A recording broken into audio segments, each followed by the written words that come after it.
क्या आपको पता है बूंद बूंद से घड़ा भरता है? तो दोस्तों जैसा पता है कि बूंद बूंद से घड़ा भरता है, तो दोस्तों मैं ट्रिकी जीएस पढ़ाता हूँ। ट्रिकी जीएस मेनली जैसे जीएस पढ़ाता हूँ तो आपको पता है जीएस जो होता है, चाहे लेखपाल हो, चाहे यूपी पुलिस एसआई हो, चाहे पुलिस कांस्टेबल हो, चाहे गन्ना पर्यवेक्षक हो, चाहे जो भी जिस भी एग्जाम की, चाहे ग्रुप डी हो, चाहे रेलवे हो, चाहे एनटीपीसी, कोई भी एग्जाम हो, सब में जीएस बहुत जरूरी होता है। और दोस्तों पढ़ाई तो आप कर रहे हैं लेकिन स्मार्ट तरीके से करेंगे, कम समय में ज्यादा कुछ याद करेंगे, तो ट्रिक के माध्यम से ट्रिक होती है और मैं ट्रिक ही पढ़ाता हूं ज्यादातर। क्या ट्रिक का वीडियो पर डे 1-2 लाता हूं, जीएस का पर डे 1-2 लाता हूं। तो दोस्तों मेरी ये आपसे रिक्वेस्ट है, अगर आपको लगता है कि एक बूंद बूंद से घड़ा भरता है तो प्लीज मेरे चैनल को सब्सक्राइब करो। शायद आप अगर मेरी जीएस से कोई एक ट्रिक पढ़ ले जिससे एक ही क्वेश्चन फंस गया तो समझ लीजिए आपका कितना प्रॉफिट होगा, क्योंकि एक पैसे की कीमत पता है, एक पैसे या एक नंबर की कीमत उस व्यक्ति को पता चलती है। जैसे किसी की कट ऑफ ओबीसी की गई है 365 और उसके आ रहे हैं 364 ही, तो दोस्तों ऐसे टाइम में पता चलता है कि एक नंबर की कीमत क्या होती है। और ऐसे ही टाइम में पता चलता है कि शायद अगर उस चैनल को बाद में हम देखते, शायद उस चैनल वाले ने कहा था या उस सर ने कहा था कि मेरा चैनल सब्सक्राइब करो, बूंद बूंद से घड़ा भरता है। तो दोस्तों आपको वास्तव में लगता है बूंद बूंद से घड़ा भरता है तो प्लीज मेरे चैनल को सब्सक्राइब करो। और दोस्तों मैं ट्रिक कैसे लाता हूं मैं आपको स्क्रीन पर देख सकते हैं, बोर्ड पर देख सकते हैं। पहले जैसे ट्रिक है, दिल्ली सल्तनत का प्रमुख राजवंश। क्या दिल्ली सल्तनत का प्रमुख राजवंश कब से कब तक चला? तो दोस्तों ये 1206 से 1526 ईस्वी तक। क्या 1206 से 1526 ईस्वी तक चला। अब दोस्तों इसकी ट्रिक क्या है? गुल खिला के तू सैया ला दो। क्या गुल खिला के तू सैया ला दो। दोस्तों ये ट्रिक है, इससे 1 मिनट नहीं लगा, आपको याद हो गया गुल खिला के तू सैया ला दो। तो दोस्तों जैसे गुल के गुलाम वंश और मैं आपको बता देता हूं, जैसे गुल से मैं पहले एक ट्रिक लिखता हूं, फिर गुल खिला के तू सैया ला दो। ठीक है दोस्तों, गुल खिला के तू सैया ला दो।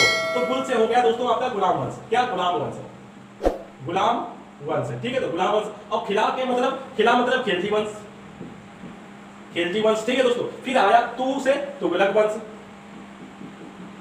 तुगलक वंश। फिर आया दोस्तों आपका सैया, सैया मतलब सैयद वंश, सैयद वंश। फिर लादो मतलब लोधी वंश, लोधी वंश। बाकी दोस्तों सन की बात करें तो ये गुलाम वंश चला था आपका 1206 से 1290 ईस्वी तक। ठीक है दोस्तों, फिर आता है इसके बाद खिलजी वंश। खिलजी वंश दोस्तों चला था 1290 से 1320 ईस्वी तक। क्या 1320 ईस्वी तक। फिर आता है इसके बाद दोस्तों तुगलक वंश। तुगलक वंश चला था 1320 से 1414 ईस्वी। ठीक है दोस्तों, फिर इसके बाद आया था सैयद वंश। तो सैयद वंश चला था दोस्तों 1414 ईस्वी से, फिर कितना चला था ये 1451 ईस्वी तक। फिर चला था लास्ट में लोधी वंश, ये चला था 1451 से 1526 ईस्वी तक। तो दोस्तों मैं ऐसी ही ट्रिक बताता रहता हूं। दोस्तों अगर आप यूपी पुलिस एसआई कांस्टेबल लेखपाल कोई भी गवर्नमेंट एग्जाम की प्रिपरेशन कर रहे हैं तो दोस्तों मेरे चैनल को सब्सक्राइब कर लें, क्योंकि शायद एक क्वेश्चन ही इसमें से फंस गया मेरा चैनल से, तो आपके लिए वो एक क्वेश्चन एक नंबर बहुत कीमती होगा।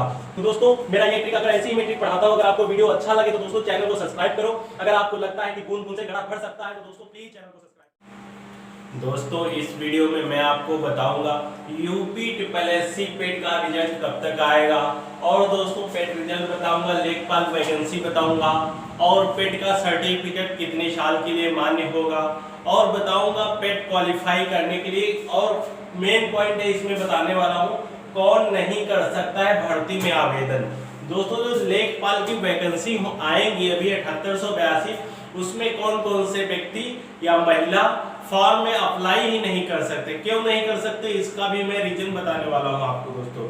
और मैं आपसे कहना चाहता हूं, अगर आप मेरे YouTube चैनल पे नए हैं तो प्लीज चैनल को सब्सक्राइब करें। अब क्यों सब्सक्राइब करें, YouTube चैनल तो बहुत है, तो दोस्तों मेरा मेन पॉइंट ये है इसलिए सब्सक्राइब करें, क्योंकि मैं, अगर आप UPSI, यूपी पुलिस कांस्टेबल, लेखपाल, SSC GD, मतलब जितने भी गवर्नमेंट एग्जाम्स हैं इन सभी की प्रिपरेशन कर रहे हैं तो सब्सक्राइब करें। तो दोस्तों मेरा मेन पॉइंट, और मैं इसलिए कह रहा हूं क्योंकि मैं GS जैसे हो गया history, geography, physics, chemistry, maths नहीं करा रहा हूं इसमें, लेकिन मैं कराता हूं वो भी। तो दोस्तों इन सभी सब्जेक्ट की ट्रिकी जीएस लेके आ रहा हूँ, ट्रिकी जीएस पढ़ा रहा हूँ। आप मेरे यूट्यूब चैनल पे जाएं, वीडियोस देख सकते हैं कि एक ट्रिक से आप देख सकते हैं ये हिस्ट्री के ट्रिक्स हैं। इन सभी एक ट्रिक को याद कर लेंगे जिससे लगभग 15-20 क्वेश्चन बन जाते हैं। उनका सन याद है, जैसे गुलाम वंश के शासक, तुगलक वंश के शासक, जितने भी सल्स के साथ रहा, दिल्ली सल्तनत कब से कब तक चला, इनकी सभी की ट्रिक है मेरे पास, और मैं वीडियो ला रहा हूँ, पर डे 1-2 लाता हूँ। तो दोस्तों इन सभी के लिए, क्योंकि आज दोस्तों मैं आपसे बताना चाहता हूँ, कहते हैं शॉर्टकट सक्सेस अच्छी नहीं होती है, लेकिन मैं शॉर्टकट सक्सेस की बात नहीं कर रहा हूँ, मैं कर रहा हूँ बात स्मार्ट स्टडी, स्मार्ट स्टडी। दोस्तों जो आजकल कहते हैं मेहनत तो एक इंसान, हर इंसान करता है, लेकिन सक्सेस के लिए जो आजकल स्मार्ट तरीके से एक दूसरे, जो जैसे कॉपी पे तो सभी लिख लेते हैं, जो डिजिटल लिख रहा है वो स्मार्ट हो गया। अब पढ़ते तो सभी हैं, जो ट्रिकी चीज पढ़े या जैसे कि कॉन्सेप्ट उसमें भी क्लियर हो जाए, मतलब जो स्मार्ट तरीके से पढ़े, तभी आप जल्दी कम समय में अच्छे मार्क गेन कर पाएंगे। दोस्तों इसलिए आप मेरे YouTube चैनल पर अगर नए हैं तो प्लीज चैनल को सब्सक्राइब करना बिल्कुल मत भूलिएगा। अब दोस्तों आते हैं UPSSC पेट रिजल्ट डेट 2021।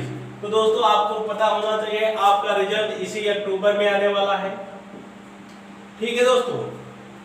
अब दोस्तों लेखपाल का पोस्ट जो है 7882, इसके लिए नोटिफिकेशन और इसका रिजल्ट कब तक आएगा, इसका सॉरी रिजल्ट कह रहे हैं, इसका एग्जाम कब तक होगा।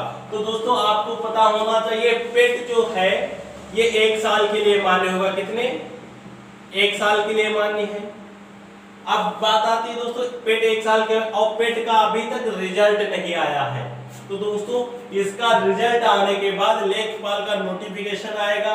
क्या इसका रिजल्ट जैसे पता अक्टूबर में आ जाएगा, इसका एग्जाम लगभग नवंबर में होना है। क्या इसका एग्जाम लगभग नवंबर में होना है। अगर दोस्तों अगर इसी वीक में शायद संभावना, अगर इसी वीक में होगा तो नोटिफिकेशन भी, क्योंकि दोस्तों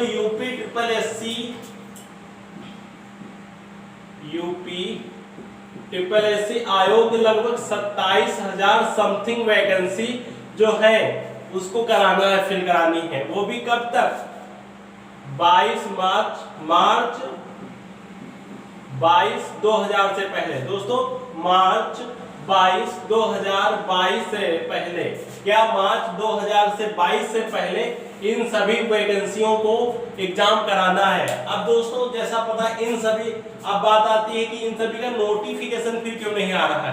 तो दोस्तों इसका मेन रीजन है कि पेट रिजल्ट, क्या पेट रिजल्ट, आपका जब पेट रिजल्ट आएगा तभी इन सभी में आप इसके फॉर्म निकलेंगे, और जल्दी दोस्तों इसका रिजल्ट आ जाएगा, इसके भी नोटिफिकेशन निकलेगा। अगर आप तैयारी नहीं कर रहे हैं तो ये समझ लीजिए डेट फिक्स है, डेट फिक्स है, ये समझ कर कार्य करिए, आप पढ़ाई स्टडी करिए जो कुछ कर रहे हैं।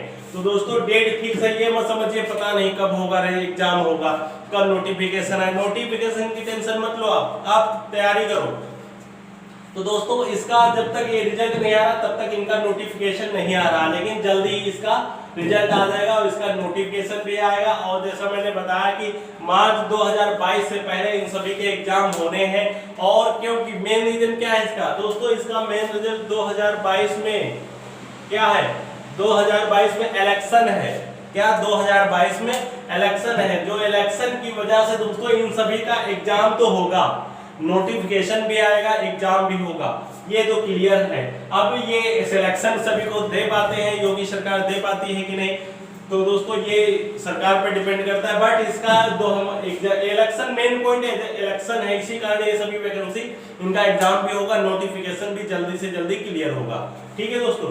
अब बात आती है कौन नहीं कर सकता भर्ती में आवेदन, कौन सी लेखपाल भर्ती में आवेदन। दोस्तों लेखपाल भर्ती में अगर आपने पेट मान लिया, क्वालिफाई कर लिया, क्या पेट क्वालिफाई कर लिया, तब भी आप क्यों नहीं इसमें भर्ती में आवेदन कर सकते हैं। तो दोस्तों कौन पुरुष या कौन महिला नहीं आवेदन करती इसके बारे में तो दोस्तों जैसा आपको पता है पिछले बार जब समागम शिखर होता है, जो यूपी ये जैसे न्यूज चैनल वाले कराते हैं, जैसे गवर्नमेंट होती है 2 साल की, उसको अपने कार्यकाल पूरा कर लिया, तब समागम शिखर में योगी सरकार ने कहा था कि जैसे आपको पता होगा वो पुलिस कांस्टेबल की वैकेंसी थी, एक बार 49,000 समथिंग, एक बार 39,000, लेकिन 49,000 लगभग 49,000 में 40 या 42,000 स्टूडेंट्स ही पुलिस कांस्टेबल के लिए गए थे, 39,000 थी उसमें भी कम लिए गए थे। तो योगी सरकार ने कहा था कि हमारे पास इतने काबिल स्टूडेंट नहीं है, काबिल स्टूडेंट नहीं है। तब दोस्तों क्या आपको पता है कि एक जब दोस्तों कहीं अगर पियोन की वैकेंसी निकलती है उसमें भी PhD MBBS अरे बड़ी बड़ी पोस्टों के लिए ग्रेजुएशन, MBBS, PhD ये सब करते हैं और योगी सरकार ने कहा था हमारे पास इतने काबिल छात्र नहीं है। और दोस्तों आपको क्यों नहीं कर सकता, योगी सरकार बहुत से कानून लागू कर रही है इन सभी एग्जाम्स में। जैसा मेन कानून आप समझ सकते हो कि पेट, ये लेखपाल, राजस्व लेखपाल के लिए पहली बार पेट लागू होगा, फर्स्ट टाइम, और ये पेट साल दोस्तों 1 साल के लिए मान्य होगा। ठीक है दोस्तों, अब कौन नहीं कर सकता भर्ती में आवेदन, तो दोस्तों लेखपाल भर्ती में ऐसे विवाहित पुरुष अभ्यर्थियों को आवेदन का मौका नहीं दिया जाएगा। दोस्तों पहली बात आती है पुरुष पे। ठीक दोस्तों, कौन पुरुष नहीं कर सकते आवेदन, जिनकी एक से अधिक क्या, जिनकी एक से अधिक जीवित पत्नियां हैं। ठीक है दोस्तों, जिनकी एक से अधिक जीवित पत्नियां हैं। तो दोस्तों पुरुष, अब बात आती है महिला की। महिला में क्या कारण है कि क्यों नहीं महिला आवेदन कर सकती, चाहे पेट क्वालिफाई कर लिया हो। तो दोस्तों मैं आपसे बताना और एक बात बताना, जैसे आपको पता होगा योगी सरकार लानी है 2 चाइल्ड पॉलिसी। क्या 2 चाइल्ड पॉलिसी, उसमें 2 बच्चे की पॉलिसी होगी। आपको ये सुना भी होगा, इसके बारे में डिटेल से शायद डिस्कशन भी चल रहा हो। जैसे पता है योगी सरकार बहुत चीजों पे रोक लगा रही है, हर चीज पे कॉमन में रखना चाहती है अपने। और जैसे आपको पता होगा 3 तलाक इसमें भी है दोस्तों, क्या, क्योंकि इसमें भी जल्दी से तुम तलाक नहीं दे तलाक ये मुस्लिम में होता है ज्यादा, हिंदुओं में तो ये तलाक है नहीं। फिर मुस्लिम में होता है, लेकिन मुस्लिम महिलाएं भी लेखपाल की कुछ तैयारी करती होंगी। तो दोस्तों पुरुष हो गया जिनकी एक से अधिक जीवित पत्नियां हो, वो लेखपाल में आवेदन नहीं कर पाएंगे। दोस्तों जिनकी एक से अधिक जीवित पत्नियां हो लेखपाल में आवेदन नहीं कर। फिर महिला की बात होती है, तो दोस्तों दोस्तों महिला की बात आती है, तो साथ ही ऐसी महिला उम्मीदवार जिन्होंने ऐसे पुरुष से विवाह किया हो। दोस्तों जिन्होंने, महिला ने ऐसे पुरुष से विवाह किया हो जिसके पहले से ही एक पत्नी हो, जिसके पहले से एक पत्नी जीवित हो। ठीक है दोस्तों, क्या महिला कौन सी नहीं कहते, पुरुष विवाह किया जिसने पुरुष से विवाह किया, महिला दोस्तों जिसने पुरुष से विवाह किया हो जिसके पहले से एक पत्नी जीवित हो, वो दोस्तों महिला भी इसमें लेखपाल भर्ती में, राजस्व लेखपाल भर्ती में फॉर्म नहीं फिल कर पाएंगी।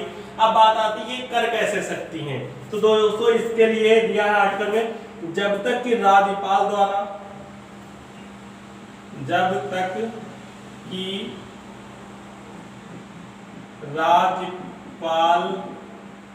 द्वारा उक्त शर्त से छूट ना दी गई हो, उक्त शर्त से छूट ना दी गई हो, उक्त शर्त से छूट ना दी गई हो। दोस्तों जब तक कि राज्यपाल द्वारा उक्त शर्त से छूट ना दी गई होगी तब तक ना महिला ना पुरुष इस राजस्व लेखपाल की भर्ती में आवेदन नहीं कर सकते हैं। तो दोस्तों अगर आप मेरे YouTube चैनल पे नए हैं तो दोस्तों चैनल को सब्सक्राइब करो, और आप ट्रिकी जीएस या स्मार्ट स्टडी जैसे ट्रिकी जीएस है उसको अगर पढ़ना चाहते हैं तो मेरे YouTube चैनल को सब्सक्राइब करना बिल्कुल भूलिएगा। Thank you guys for watching.